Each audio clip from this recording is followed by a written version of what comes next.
This is the Retirement Key Podcast with Pat Volk, financial advisor of Abish Financial Services. And I'm Heather Branch here with Pat to ask him for insight, ideas, what you can do now to prepare for your financial future as you get close to or perhaps are already in retirement. RetirementKeyRadio.com. That's where you can go to begin your own conversation with Pat and the entire team at Abish Financial Services. Again, that's RetirementKeyRadio.com. Now, I don't want to put you on the spot, Pat. However, if I say to you, the dumbest purchase you've ever made, everybody has a moment where they can immediately think of something that's probably, I think, for a lot of us, sitting in a garage or an attic or a storage room. Yes. Hopefully it's not big enough to take up the whole garage. Hopefully it wasn't like a boat. No boats. Do you have any dumb purchase confessions you are willing to share with us here today? Yeah, I'll go back and say right after I got out of college, I had a very reasonable car, but I wanted a new car. Okay. And I went out and I bought a new car, and I always remember my friend's father, he was like, geez, why'd you get rid of that car? It would have lasted you forever, but I wanted the newer, nicer looking car. Okay. You know, a lot of young guys. Why wouldn't you want that? But looking back, I'm like, that was stupid. I had a very good car. I could have saved a little bit more money. The only person, you know, it made me feel good for a little bit. Yeah. But in the long run, you know, when you make these purchases, you're always trying to envision like, oh, wow. But when you drive by a nice car, do you really think that person's better?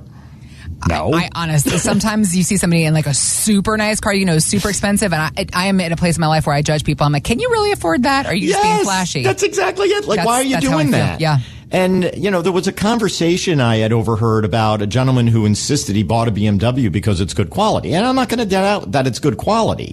But let's not pretend that's the reason you bought it. Right. You bought it because of what it means. That little label means something. Sure. And that's fine. As long as it works for you financially. If you can afford it, fine. Yeah. But if you're struggling on some other areas, and if you're not able to save for your retirement, and you're running up credit card debt, and you have some other issues, well, maybe you should be a little bit more concerned by looking inside rather than viewing what people may be seeing on the outside. At least it's good to know that we have company in this place of dumb purchases, company in the way of smart, successful people. Now, there always seems to be stories that happen from their youth, but Deion Sanders is a nationally known athlete from his NFL and pro baseball career. Oh, yeah. And now, I forgot about that. He's a smart guy, and he's very, very talented, and he's been relevant for years and years, even after retiring from playing professionally. What happened to Bo Jackson? Remember him? What did happen to Bo Jackson? But here we are still talking about Deion Sanders today, sir. That's what I'm saying. Because here's the thing. He's now the head football coach at the University of Colorado, but he too made a dumb purchase. He was telling Shannon Sharp that it happened, again, back in his youth during his senior year at Florida State. Here is his confession. And I brought a BMW N3. That was probably one of the dumbest buys, not because of BMW. Didn't even know how to drive a stick, and I bought a stick. So I get in the car like, what's this? I'm glad we can talk about this stuff now. But it's ignorant. Yeah. So now I'm able to counsel young men on don't even understand this stuff. The twist that he too had a BMW mistake when you were just bringing up about the other guy. But the real point of injury is the fact that it was a stick shift and he didn't know how to drive a manual. Which is very funny. I mean, you got to wonder, right? It's like, what went through your head? It's not, though, unlike when somebody says that they know enough to plan their own retirement and then come to find out that the opposite is true. And unfortunately, that can happen in some cases when you are right there at that retirement gate, that finish line, and perhaps you are not prepared. I mean, these are problems that people have walked into your office with this realization, have they not? Yes, they have. And as I've mentioned before, I've been doing this now for over 30 years, and I will not forget back in the 90s when traditional pension plans were being eliminated. They were moving into, back then, they were called cash balance plans. And I used to travel around the country and meet up with, employees of about half the Fortune 500 companies. And oftentimes when I would talk about, hey guys, you have a pension and it's going to be changing, oftentimes people would look at me and they would say, oh, you're talking about the 401k. I'm like, no, I'm talking about your pension. And they would look puzzled. I would say probably close to 40% of the folks that I encountered didn't realize they had such a substantial retirement benefit being provided by their employer. They had no idea? They had no idea. Wow. None. Well, that's a nice little luxury they were awoken to. A little luxury awoken to, but think of all of the angst and think of all of maybe the fear that they were going through because they didn't know, but they thought they did. Got it. Okay. So then thinking about realizations people are having today and when they find out that they did not, in fact, know enough to plan their own retirement, where do these conversations go when you are having them in your office? Well, where I would almost want to start is first the elephant in the room. Okay. Are there people who can plan their own retirement? Yes. That's a fact. Yeah, I meet them all the time. There are people who come in and they have very steady sources of income, maybe Social Security pensions, maybe from other sources. And, you know, and some people have more money than God and they're going to be fine. Regardless of what happens, they're going to be fine. Other folks, however, you know, they need to kind of have this, you know, realization that retirement is happening. Whether you want it to happen or not, you may say, oh, I'm going to work forever. There's going to be a point where you need to stop working. Okay. It's going to happen. Maybe you're going to lower the hours, whatever it may be. And that's really the very difficult hurdle. And I'm not just saying this with relation to finances. I just think in life in general, you have to admit what you don't know and put down the bias. I know a lot of folks here from the water cooler, etc. One specific example, I had a client a number of years ago. We had set up a plan. She was planning on retiring at age 62. Based upon what she had accumulated, a number of other factors, we decided to commence her Social Security benefit at age 62. Okay. That's early. Okay. So she was going to suffer a little bit of a reduction. Okay. And about 2 weeks later, she calls back and she's like, you know, Pat, I really like the plan, but everyone in my office is telling me I'm making a big mistake and I shouldn't collect my Social Security until my full age. And I said, there's some legitimacy to waiting on Social Security. I said, but we went through the break even. I said, if you really want to wait until your full age, that's great, but you're not going to be able to retire at age 62. Okay. And it was almost like, oh, okay. So listening to these other people, I'm not saying that they're wrong, outright wrong. Mm-hmm. What they don't have is an intimate knowledge of your personal situation.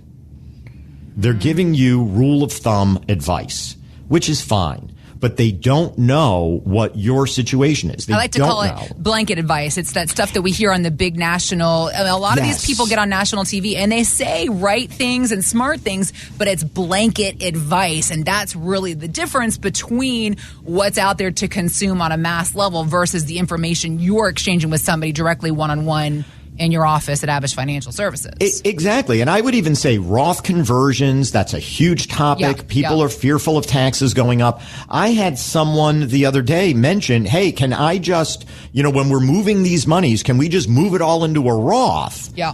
And I said, well, we could, but your tax burden would go up through the roof. Yep. And your effective tax rate would probably go up higher than if we never did that. So it's not a matter that we don't want to convert to a Roth. What we want to do is, you know, be very cautious. Let's run a tax projection. Right. Let's see what the liability is going to be. Yeah. Let's compare it to what we forecast the liability could be if you don't convert. Yeah. Let's do this, you know, with information rather than just, oh, this is the thing that I want to do. You know, other rules that I've often seen pop up, you know, tax loss harvesting. A lot of accountants, I'll be very blunt, don't take advantage of it. They tend to be more bookkeepers. But this is where, especially coming off a year of losses, if you could harvest losses inside of a regular taxable account, you may have a coupon to use to offset future gains. Why wouldn't you want to take advantage of that? The rule of 55, utilizing your 401k, you know, if you are not yet 59 and a half, maybe you can start producing some income off of your 401k without even having to move it. Fantastic rule. I would even say qualified charitable distributions. We have myriad of clients who are very charitably inclined. Perhaps they're giving to their churches. And to be able to take distributions off of the IRA and not have to pay a dime of taxes if you direct it to the charity, huge, especially now when we see the standard deduction being raised so high, and a lot of these clients are not receiving any tax benefits for normal charitable contributions because they're not itemizing anymore. Mm-hmm. So these are, maybe it seems like, oh, little small things here and there. Well, frankly, every time I've done planning, when I help people, you're going to find little things here and there, and it adds up. My joke is, if I see $100 on the floor, I'm going to pick it up. Mm-hmm. That's what you do. Mm-hmm. And to understand, there are some subtleties here. And to also know, retirement is really the time for you. You've worked hard. You've accumulated. You may want to kind of just take that burden off and say, let me give it to somebody else who has a proven track record. They've been around. We are completely independent. We're a fiduciary. We're here to help guide you through.